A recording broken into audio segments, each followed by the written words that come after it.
श्री गुरुचरित्र या ग्रंथाचे 52 अध्याय असून ओवी संख्या 7491 इतकी आहे. काही ग्रंथात 53 अध्याय आहेत.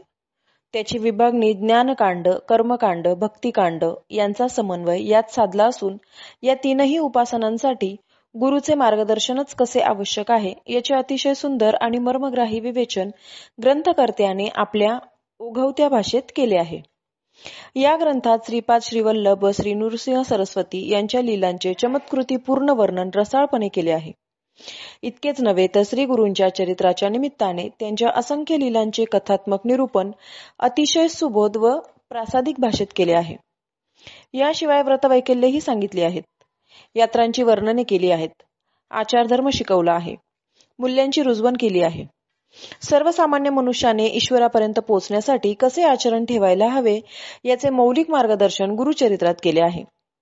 परमपूज्य टेंबे स्वामी महाराज सांगत असत की दुसरी कोणतीही उपासना जमली नाही तरी गुरुचरित्रातील किमान 5 ओव्यांचे नित्य वाचन असू द्या. 3 दिवस, 7 दिवस किंवा नित्य 5 ओव्यांचे पारायण करताना देखील काही नियमांचे पालन करून ग्रंथाचे पावित्र्य आपण राखले पाहिजे. ते नियम कोणते याबाबत केशवत्तनय माहिती देतात. वाचन करण्यापूर्वी पहिल्या दिवशी सूर्योदयापूर्वी उठून सर्व आनिके उरकून उजव्या हातावर पाणी घेऊन संकल्प सोडावा.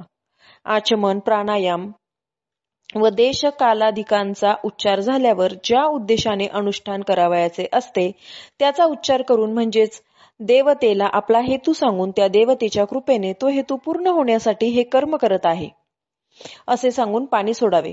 याला संकल्प म्हणतात. संकल्पाचा उच्चार केल्याशिवाय पारायण करू नये. अगदी निष्काम पारायण असले तरी श्री दत्तात्रय देवता प्रित्यर्थ किंवा श्री दत्तात्रय देवता कृपाशीर्वाद प्राप्त्यर्थ एवढा तरी संकल्प उच्चारावा. नंतर कुलदैवत, गुरु, माता, पिता यांचे स्मरण करावेत आणि त्यांचे आशीर्वाद घ्यावेत. वाचन करण्यापूर्वी भस्म लावावे.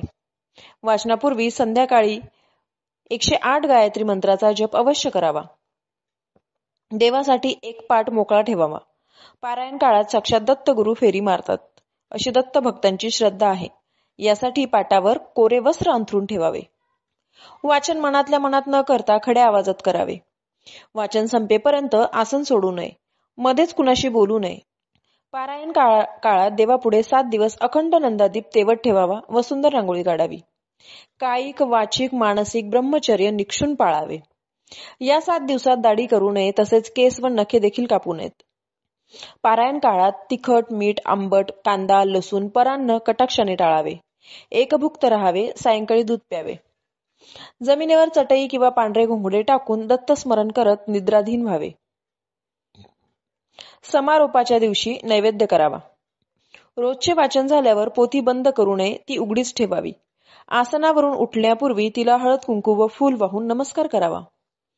रात्री झोपण्यापूर्वी खड्या आवाजात दत्तस्तोत्र व दत्ताची आरती म्हणावी. वाचनात यांत्रिकपणा नको. मनोभावे वाचन करावे. एकदा संकल्प सोडून पारायणाला प्रारंभ केल्यानंतर ते पूर्ण करणेच आवश्यक असते. परंतु मध्येच सोयर किंवा सुतक आल्यास व्यत्यय येतो. अशा वेळी परिचिताने यांचे अपूर्ण राहिलेले वाचन मी पूर्ण करतो असा संकल्प सोडून आपल्या घरातील उर्वरित वाचन पूर्ण करावे. तसेच सोयर किंवा सुतक संपल्यावर घरात गोमूत्र शिंपडून शुद्धी करावी. त्या दिवशी अवतरणिका वाचावी व दत्तमूर्ती किंवा दत्तपादुकांवर अभिषेक करावा.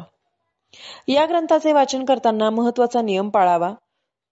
तो म्हणजे ज्या अध्यायाच्या शेवटी कुणाचा मृत्यू झाल्याची हकीकत आली असेल त्या ठिकाणी त्या दिवसाचे वाचन थांबवू नये. ती व्यक्ती ज्या अध्यायात पुन्हा जिवंत होते तिथपर्यंत वाचन करून मग थांबावे. स्त्रियांनी देखील आपला मासिक धर्म पार पाडून शुचिर्भूत होऊन श्रीदत्त चरित्राचे पारायण करावे. शक्यतो निष्काम मनाने या ग्रंथाचे पालन करावे. इच्छित फळ आपोआप मिळते असा गुरुभक्तांचा अनुभव आहे.